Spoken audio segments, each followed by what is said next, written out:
A MAGA Republican congresswoman was repeatedly called out to her face on live TV by a well-known Biden critic after a recent political stunt of hers ended in spectacular failure. But before we unpack all that, if you end up liking this video and you want to support the channel, please be sure to hit the like, subscribe, and alert bells before you go. All right, friends, we have several clips to look at in this video, and the first two I'm going to play are from a recent interview by Chris Cuomo, a former CNN reporter who now works for News Nation. He's an enlightened centrist. He criticizes President Biden and the Democrats just as much as Trump and the Republicans. He spends a lot of time with the guys over at Valuetainment, which is a right-wing channel hosted by Patrick Bet-David and some other people. And he's interviewing Anna Paulina Luna, a MAGA Republican congresswoman from Florida. But I'll give Cuomo credit. No matter who he's talking to, he tends to be a pretty tough interviewer. And in this interview, he calls Luna out for her hypocrisy with respect to law and order. And we'll break the context of this down further, but just to give you the bare minimum to get through these clips, Luna is responsible for a failed attempt to hold Attorney General Merrick Garland in contempt of Congress. And if it had passed, it would have allowed them to fine Merrick Garland thousands of dollars per day, or even potentially have the House of Representatives Sergeant at Arms arrest Merrick Garland. It failed, but this is the context. And so that's why I'm pursuing what I'm pursuing. No one's above the law. I can't blame you for this, except that you're a member of the party. But when a lot of Trumpers were defying subpoenas, I did not hear anybody from your party saying, hey, you shouldn't be able to do that. These people should all be prosecuted. So I see a little bit of favoritism being played here, that this is to your advantage, so you want to enforce it.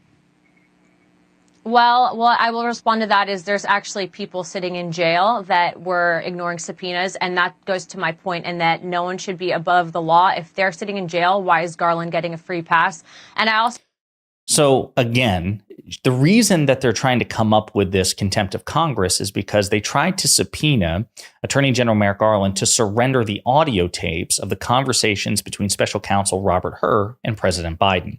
Now, the House of Representatives, as well as the American public, they have the full unredacted transcript and have had it for months, but they want the tapes.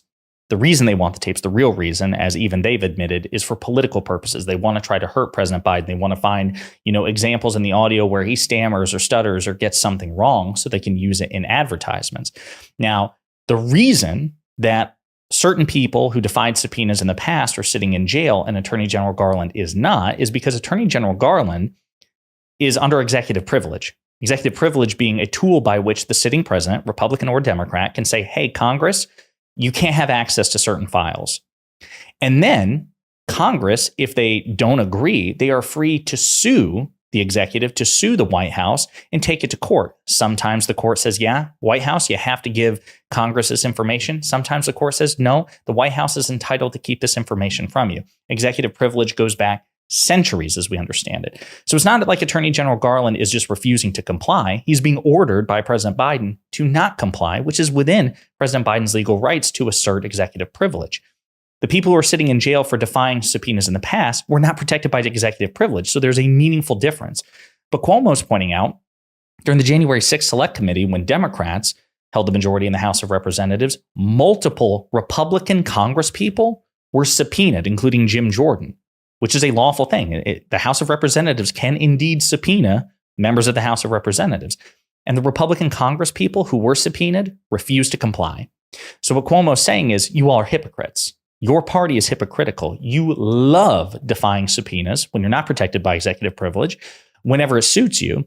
But then you demand religious enforcement of subpoenas that you want, even if the people involved are covered by executive privilege. So he's right to call her out. And she, of course, is being very dishonest in her refutation and her responses. Okay. Here's another clip in which she again reiterates, the reason I'm doing this is because no one is above the law. No one should be above the law, and you cannot defy subpoenas. We have people in jail that have done so. Garland should be no different.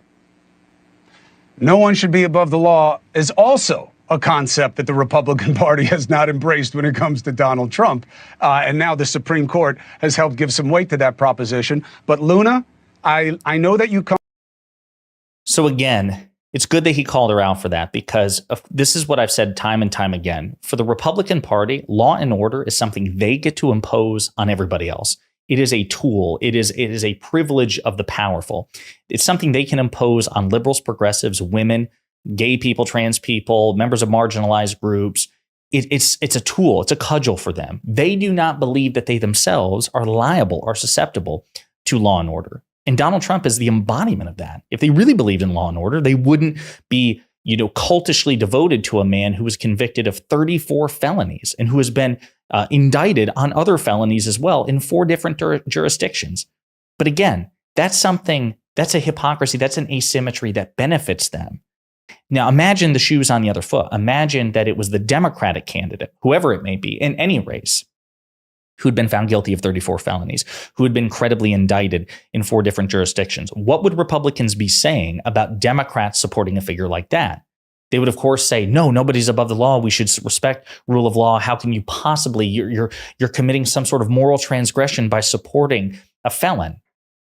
But again, that's something they get to hypocritically impose on the rest of us, and they get to grade themselves on a curve. Absolutely ridiculous. I've got some more clips to play, but just for context, again, this is from NBC News. The House of Representatives on Thursday rejected a resolution to hold Attorney General Merrick Garland in inherent contempt for failing to turn over the audio tapes of President Biden's interview with Special Counsel Robert Hur. The privilege resolution, written by Representative Anna Paulina Luna, a Florida Republican and Trump ally, called for the House to impose a $10,000 daily fine on Garland for each day he fails to hand over the audio tapes. The inherent contempt process has in the past involved the House Sergeant at Arms taking a person into custody and bringing them to be tried on the House floor, but it hasn't been used that way in more than a century in the House. Luna's resolution only directed Speaker Mike Johnson to impose a daily fine, although it's unclear exactly how he would enforce it, and the matter could have ended up in court. It did not call for Garland to be taken into custody. And again, it failed. And as a matter of fact, I think there were 4 Republican defections to block this. And as a matter of fact, what was the final vote tally? 206 to 204. So there you have it. I mean, it failed. I have no doubt that they're going to try to bring it back up again. And the fellas at Midas Touch are really funny. They're like, after multiple attempts by Dems and deep state actors to kill inherent contempt, it survived and will be coming to the floor for an official vote tomorrow, being Thursday, so yesterday at the time of recording, at 10:10 a.m. Eastern Time. Garland is not above the law. He should be held accountable. And then, of course, they're saying shot chaser because the attempt failed. But it's entirely possible that they'll attempt to do it again. Now, something I do want to show is this is Democratic Congressman Dan Goldman, whom we've interviewed here at Pondering Politics. He is one of the best rhetoricians and debaters that the Democrats have. He's a freshman Democrat from New York. And this is him responding to Anna Paulina's resolution. And I want you to note not just his refutation of the resolution, but what he says at the very, very end, because it's very important. Finally, I would like just to point out that the basis they have mentioned about why they need this recording, one of my colleagues said, was to determine whether President Biden was able to answer questions before him and why the special counsel did not pursue charges. It is not a legitimate legislative purpose for Congress to second-guess federal prosecutorial discretion. You may want it, but you have no legitimate reason for it. And if your argument is that executive privilege is waived, maybe it is. But you don't get to decide that. A court decides it. Gentleman's time's expired. I yield an additional minute. The gentleman's recognized. This is a political stunt solely designed to placate and support Donald Trump, their nominee for president. They are making sure that they do everything possible to provide him with fodder for his campaign, because there is no basis for any contempt, much less inherent contempt. And it is shameful that you have stood here trying to call upon congressional power and separation of powers when you refuse to do so for any Republican, including your own colleagues who defy subpoenas right, left, and center. But be careful, because what goes around comes around. That last part, folks, what goes around comes around. Hell yes. This This is the energy that the House Democrats and the Senate Democrats, and quite frankly, the Democrats in the White House, with all due respect, Mr. President, need to be bringing to this confrontation between democracy and fascism being embodied in the current Republican Party. I'm not saying that you need to swing first. I'm not saying, and again, this is metaphorically, I'm not saying that we need to initiate these fights, but we better be prepared to respond in kind with these sorts of political activities. This idea that Republicans can blow the dust off a century-old archaic tradition to impose crippling fines on a particular political actor or even potentially arrest them via the sergeant at arms. I mean, it's on the books, but if Republicans want to do this, then turnabout is fair play. And the next time that there's, God forbid, a Republican executive and a House run by Democrats, then Democrats should be prepared to use it when that Republican executive inevitably defies subpoenas. What we should not do is play the game of politics at a total asymmetry. They expect us to do that. Republicans expect us to do that. They expect that we would never, even in response to this, be willing to employ some of their tactics, and that has to go away. Again, Dan Goldman lays out a very compelling case.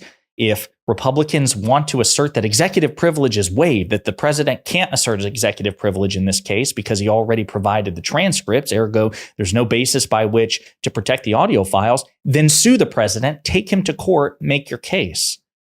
If you want to say that there's a legislative purpose here, because again, as he points out, they're upset that Special Counsel Robert Hur, a Trump-appointed Republican, opted not to prosecute President Biden.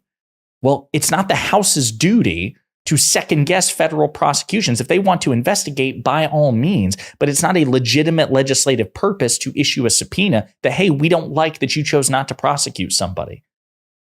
So great stuff by Dan Goldman there. Again, I love the fact that he is saying that if we take the majority again, if you do this and we take the majority, we are prepared to use this against you as well. They should put the Republicans on notice, and credit where it's due. Kudos to Chris Cuomo for calling out Anna Paulina Luna's hypocrisy to her face on live TV. Let me know what you think in the comments.